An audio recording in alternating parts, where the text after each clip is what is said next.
While we're talking about molecular drivers of sarcomas like epithelioid sarcoma, let's talk a little more about GIST. There's recent attention been given to PDGFR D842V mutant GIST with the FDA approval of avapritinib, which is an inhibitor that seems to be very effective against PDGFR D842V.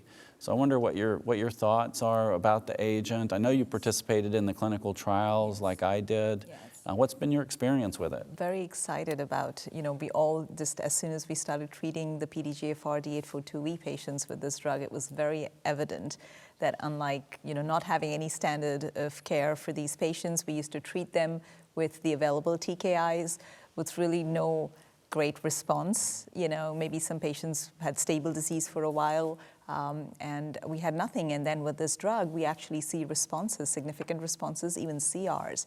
So, there are around 5 to 8% of all GIST that do have this PDGFR exon 18 mutations, and of them, majority are the D842V.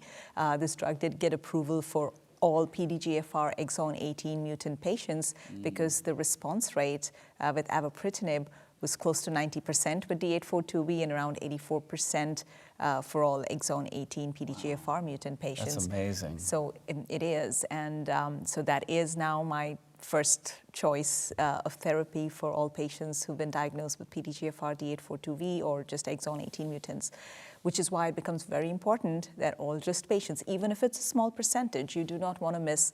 And there's some cues, if you have a gastric GIST, if there's some lymph node involvement, things that cue you in that this patient could likely have a PDGFR mutation. So we do need to check for mutations up front, and now we have a drug that we can treat them with. That's so exciting. How often are you part of the study team that introduces a new drug to the market that has an almost 90% response rate? So rewarding. It is extremely rewarding, and it's extremely rewarding to now follow these patients.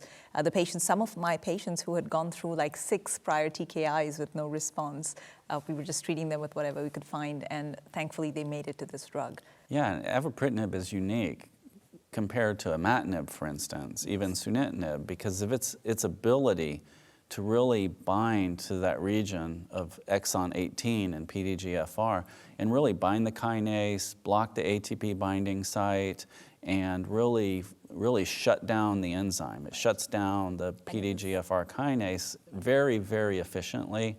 And I think that's why we're seeing such great response rates. Correct. And it was designed as an inhibitor of this PDGFR and also has very good activity probably against the exon 17 D816 mutation that is resistant to most of the other TKIs. So that's why we see such good responses.